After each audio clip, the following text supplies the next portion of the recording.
ሐሳብ ሲሰነዝርብህ አይ ይሄ ሐሳብ ትክክል አይደለም ብለህ ወደ ማጎሪያ የምታጉር ከሆነ አንተ በጣም የመጨረሻ ዝቅተኛ ዲሞክራሲ አለ ብለህ የመናገር መብት ሰጠህ እንዳይናገር የምትከለክል ከሆነ በጣም ደካማ ነህ ማለት በጣም ደካማ ዝቅተኛ ነው ማለት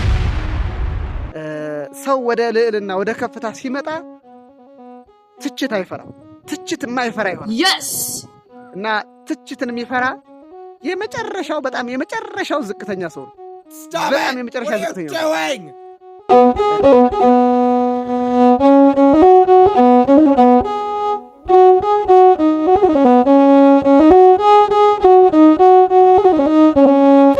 ሱሪያው ሰው አትቀመጡበት አይባልም ወይም ሌላ ተረት ባጎረስኩ ተነከስኩ ወይም ደግሞ ለሐሳቤ መነሻ ሌላ ልፈልግ እስኪ ቆይ ጠብቁኝ ታገሱኝ ሌላ ልፈልግ እጅ አመዳፋሽ ሆንኩ ኦኬ ይሄም አይሆንም እስኪ ቆይ ጠብቁኝ ታገሱኝ ሌላ ምሳሌያዊ አነጋገር ልፈልግ ለሐሳቤ ጅብ በሰው ሀገር ሄዶ ቆርበት ታንጥፉልኝ ይላል ለኔ ሐሳብ የሚሆን ተረት ያጣው ይመስለኛል ኤኒዌይ ትችትን አትፍራ አንፍራ መፍራት አይገባም በሚል ጉዳይ ላይ ነው መናገር ፈልገው እንግዲህ ሰው ሆነን እንደመፈጠራችን መጠን ሰው ማለት ነው ሰው እንግዲህ ምንድነው በባህሪው ሚስት ነውና እንስታለን ስንስት ትችት ይሰጠናል ትችት ይነገርብናል ወይም ደግሞ ትችት ይነገረናል ወይም ስለኛ ደካማ ጎን ሊወራ ሊነገር ይችላል ትችት የማይቀበል ሰው የመጨረሻ ደካማ ነው the least the weakest እንግዲህ በራሴ ቋንቋ ነው በራሴ ቶን ነው በራሴ ሐሳብ ነው መብቴ ነው ግራመር አልጠነቅቅም ሰዎች ወደ ልዕልና ከፍታ ሲወጡ ትችትን እንደ ትልቅ ሰፖርቲቭ ነገር ይጠቀሙበታል ማለት ለነሱ ወደ ከፍታ መብቃት ወይም ደግሞ ከፍ ማለት አስተዋጽኦ ያበረከተላቸው የሌላው ሰው ትችት እንደሆነ አስበው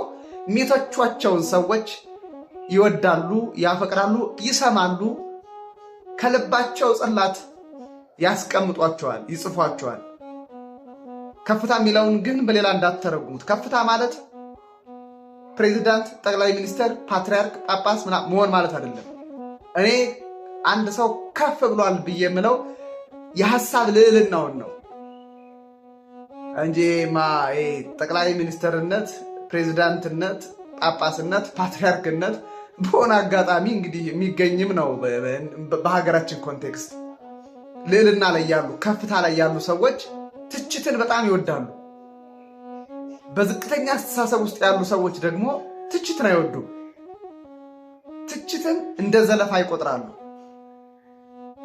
ዝልፎ ለጠቢብ እንዳለ ማለት ነው ማለት ጠቢብም ብዘልፈው ችግር የለውም ልዕልና ላይ ያለን ሰው ብዘልፈው ምንም አይልህም ሰነፍን ብትዘልፈው ግን የሰደብከው ስለሚመስለው እርምጃ ሊወስድብህ ይችላል እንደው ለምሳሌ እዚህ ሶሻል ሚዲያ ላይ ሐሳብ ለማጋራት ሐሳብ ለማንሸራሸር የመጡ ሰዎችን እንዲያው ትልልቅ የሚባሉ ሰዎችን እንመልከት ፖስት ያደርጋሉ ይጽፋሉ ከጻፉ በኋላ ከታች ኮሜንት መጻፊያውን ዝግት ያደርጉታል ታዲያ እነዚህ ሰዎች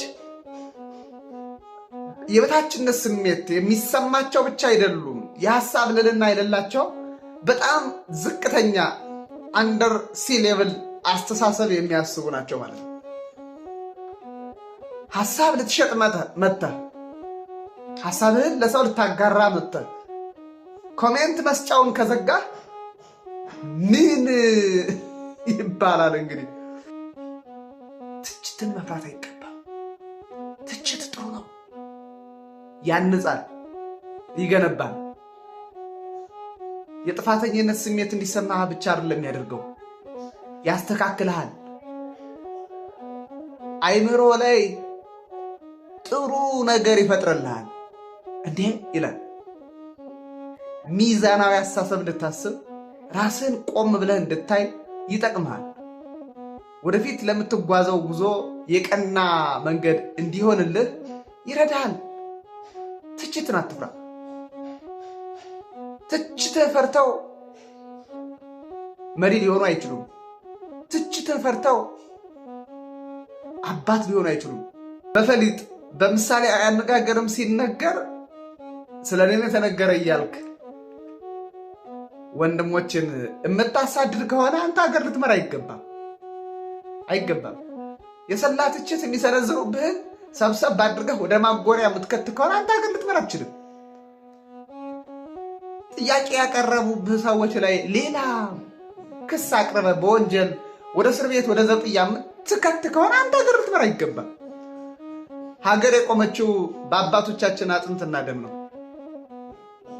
ዋጋ የተከፈለላት ሀገር ስለሆነች አንተ ዋጋ መክፈል ካልቻልክ መተው ነው በቃ። ዋጋ መክፈል ለሚችል አካል መስጠት ነው። ልዕልና ላይ ለደረሱ ሰዎች መሪነቱን ማስረከብ ነው። በመንፈሳዊ አገልግሎትም እንዲሁ አባትነት እንደ ክርስቶስ እረኛነት የሚጠይቅ ነው። ክርስቶስ የእረኝነቱን ተግባር በሚገባ የፈጸመ ነው። አምላክ ነው። በእርግጥ እሱ እንደሱ መሆን ባይቻል ግን በጸጋ የእረኝነትን ተግባር የምትፈጽሙ አባቶቻችን በትክክል ልጆቻችሁን መምራት ካልቻላችሁ ቆባችሁንና መስቀላችሁን አስቀምጣችሁ ወደምትሄዱበት ዓለም መሄድ ነው። አባት የሆንከው ልጅህን ከተኩላ ልትጠብቅ ነው። በነፍስ በስጋ ልትጠብቀው ነው። ልጄ ወዴት አለ ብለህ ልትጠብቀው ነው፣ ልትጠይቀው ነው። እንዳይጠፋብህ ልትንከባከበው ነው። በለመለመ ሜዳ ላይ መስክ ላይ ልታሰማራው ነው። ክፉ ነገር እንዲናገር ክፉ ነገር እንዲሰማ ልታደርገው አይደለም። እንዲያው ገና ለገና ወዛ ሰርከ ይላል ብለህ በምድር ያሰርከው ይላል ብለህ ከኔ እጅ አይወጡም ብለህ በጨበጥከው መስቀልና በለበስከው ቆብ ልታስፈራራን አይገባም። እግዚአብሔር ዳኛ ነው። እግዚአብሔር ይፈርዳል። ጳጳስ ነኝ ብለህ የልጆችህን ድምፅ የማትሰማ ከሆነ አንተ አባት አይደለህም። በቃ እውነቱ ይሄ ነው። አንተም ብለው ለሁሉ ስለሚያገለግል ነው። ለሁሉም አባቶቻችን ስለሚያገለግል ነው። ከብፁዓን ሊቃነ ጳጳሳት እስከታች ቀዳሽ ካህናት ያሉትን አጠቃላይ አንተ ብዬ እናገራለሁ። አባት የሆንከው ምዕመናን እንድትጠብቅ ነው። ቃለ እግዚአብሔር እንድትመግብ ነው። ካድሬ እንድትሆን አይደለም። ስለዚህ በአገልግሎት ደስተኛ ያልሆን ምዕመናን ጥያቄ ስናቀርብ ጥያቄያችንን በአግባቡ ማትመልስ ከሆነ በቃ ውልቅ ቆብህ መስቀሉን አስቀምጥ። ማስፈራሪያ አይደለም መስቀልና ቆብ። ትችትን የሚፈራ አባትና ትችትን የሚፈራ መሪ አባትም መሪም ሊሆን አይችልም። ሙዚቃ ባልወድም አርቲስት የሚባለው ቴዎድሮስ ካሳሁን በለቀቀው ሙዚቃ ብዙ ሰው ይንጫጫል። በቃ ሀሳቡን ገለጸ፣ አለቀ። ሀሳብን መግለጽ አይቻልም እንዴ? ከቻልክ ህዝብህን ማስደሰት ነው። ካልቻልክ ደግሞ መተው ነው። እኔን ብያለሁ። ለዚህ ንግግሬ እንግዲህ ምሳሌያዊ አነጋገር አጥቻለሁ። እናንተ እንግዲህ የጎበጠውን የተጣመመውን አቃንታችሁ አስተካክላችሁ ስሙት። ሰላም ሁኑልኝ።